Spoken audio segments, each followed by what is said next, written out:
cotton balls. Into 4. Okay. Slice them into 4. Cut them into 4. That'd be quarters. Listen, I'm sick. I can't think very well for myself, okay? So back off, buddy. So you're going to do my nails. You're just going to take the nail polish off, so don't worry about it. I might have you do a manicure, though. How come you're, like, terrible at cutting it? Gosh! They're dull. It's like, it's really dull. No, they're not. Oh, my God. I have a knife that I could probably use. No, watch. Look at this. How hard is that? You went and got an art degree, and I didn't. I went in the Army. Okay, but you don't need an art degree. Fix it. You don't need an art degree to do scissors. this. No. Never used scissors out of first grade in Mississippi. Apparently, looks like it. Jeez. Oh, my nails are incredibly brittle. I mean, I'm sure you understand how that is when you have brittle nails. It's just tragic. I bite mine and spit them. That's what I do. Great solution. Show you. So you're going to put... Oh, look, I got color on my hand. That's okay. You're going to put the Vaseline, and this is going to sound kind of crazy, but you're going to take this. This is nail polish remover. And you're going to put it like that. And then you're going to put it on here. Because what I want to do is try to keep my nails as moisturized as possible without completely drying them out. So, does that make sense what I'm doing? It does. Now, I don't want any questions. No, no questions. Then no, it sounds like a question. No, watch this. If you dip it in and then do it, wouldn't it be faster? Stick it in. No, I don't like that. Okay, got it. So I have to stick. Just do. Don't ask any questions. No questions. No questions. Well, okay, yes. Right, and then you want Yes. to put that on there, just about that amount, huh? That amount. Just stick it on like that. Okay. Jeez. Well, Why be are careful. you so And then like? do it like this. No, honey, you gotta put the nail polish. Oh, I forgot the nail polish. It's the first time I've done it, hon. I didn't It's think not it like- would be that hard. It's very difficult. I'm very worried. Is that on there? See, that looks good. And do it like that. There you go. And Very then good. grab like this. They've been so, one of the things, so what happens with when you get older is that everything dries out. And then also everything falls out. No, it's up. Here, like That's not this. enough? That wasn't enough Vaseline on there? No, did you put any on? I did put some on There. I didn't know you wanted to be like a boxer. Got Yeah, a cut pretend on I'm your a eye. boxer. You got a cut on your eye. Pretend I'm a boxer. Next one. Next time. Oh, you got a thumb too. Yeah. I didn't know that you had a thumb. I know that you people don't. We did. Men, animals. No thumbs. I'm really thinking about changing my doctor because,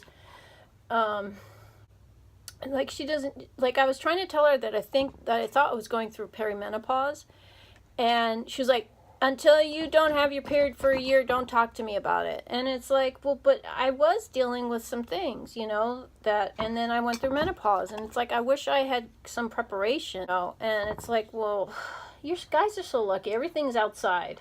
Well, right now, I just want to let you know and let the community know that I'm thinking about baseball and boxing. I did. More. Nothing's wrong with No, this one. nothing's wrong with being a woman. Sorry, and all I'm that yelling stuff, at you, but that's kind of our relationship. I yell at him a lot. I got to think about the Chicago. No, but he's really good. Blackhawks You're really good. You're one of the things I love about my husband. I don't know how this is gonna sound, but he's definitely a guy. I think the thing is, if I had married someone who was artsy, I mean, not that all men are like this, but when you're kind of on the artsy side, you tend to be a little bit more in touch with your feminine side, and there's nothing wrong with that. There was a part of me that thought maybe someday whoever I was going to be with was going to be like that. But what I love, though, is that he's so not like that at all. He's a dude. He drove a tank. He, boxer, been in over 100 fights, Golden Gloves boxer, and he's a dude, but he can do stuff like this. Like, this is your first manicure experience. I ain't doing a pedicure. I'm not Jesus. There's no washing up feet here. You can itch with these too. Oh my That's gosh. called scratch. You don't itch, you scratch. You scratch and itch. Shut up! I'm in menopause. I can't remember anything. Right, so, see, you don't want that. That's why you want to put a little pressure. See, now you got, because you're going to go back and fix that later. Okay? I'm just going to pull it off. No, honey, because if you don't put pressure, that's what's going to happen. Some of it's going to stay on. You got to do it like my mom did. You're supposed to do like that with the brass. You don't use these cheater things. Yes, you do. They're not working. This helps when you have particularly stubborn nail polish. Since when do you wait? I got a knife. We can just go cut back. that stuff right off. Wait. Let's go back. Your mom. What was this?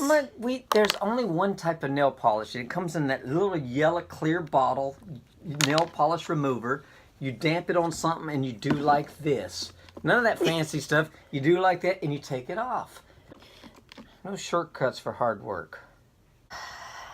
Someone made fun of me on Twitter because I had my fedora hat on and a picture, and they go, let's talk about that Carnival Cruise fedora hat and that douchebag goatee you got. What? And I said, it's my finest Carnival hat and douchebag goatee.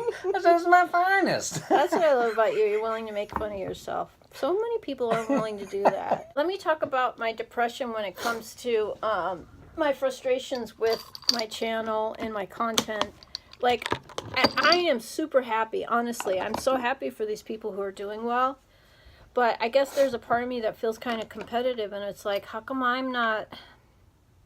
I mean, I have like 120, almost 120, which is really good considering I had like, for like years, I had like 10.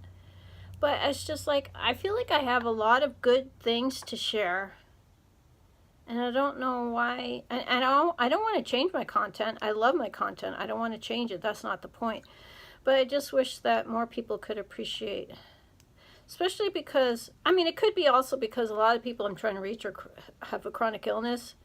And, you know, we sleep a lot. Chronic illness people sleep a lot. So, you know, maybe that's part of the reason. But, you know what I mean? I want to encourage you. I'm encouraging my wife now. And I don't want you to do this. But I want you to know a lot of people that have, there's a lot of real people out there that work to get true followers. But what happens is even many years ago, there was this thing called Twitter Desk.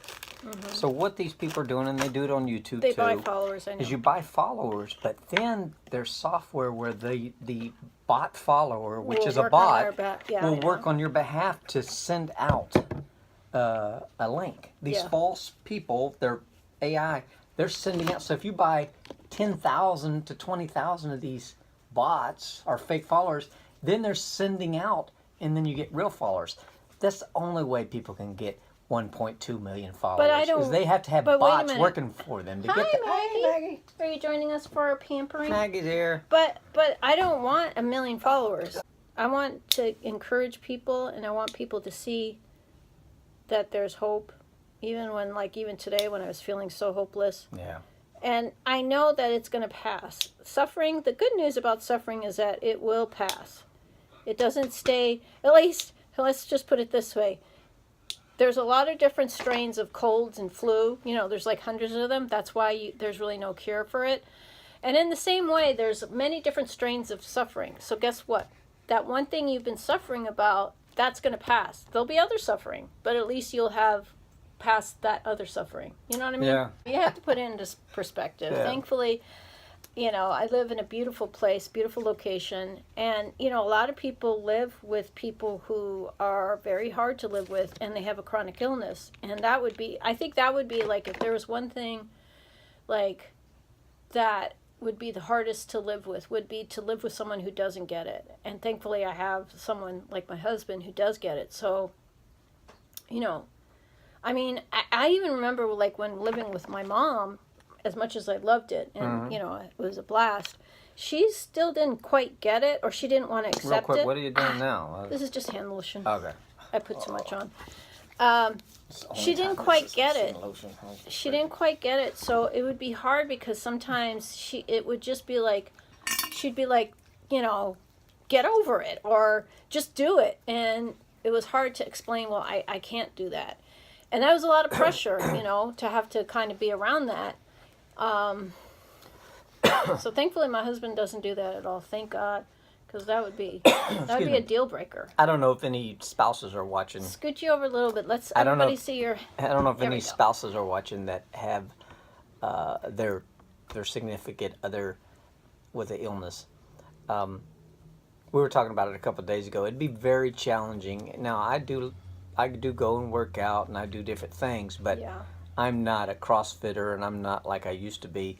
It would be challenging if someone, hey, I like to climb the Zugspitze in Switzerland, or I want to go on a marathon run. Yeah. And you have all I can say to people like that is, you've got to slow down and kind of move back and get in the same lane at the same speed as your spouse. Yeah. Or be willing to. Willing to. And then in your downtime, meaning when your spouse is sleeping or resting, that's when you go do your stuff. Yeah.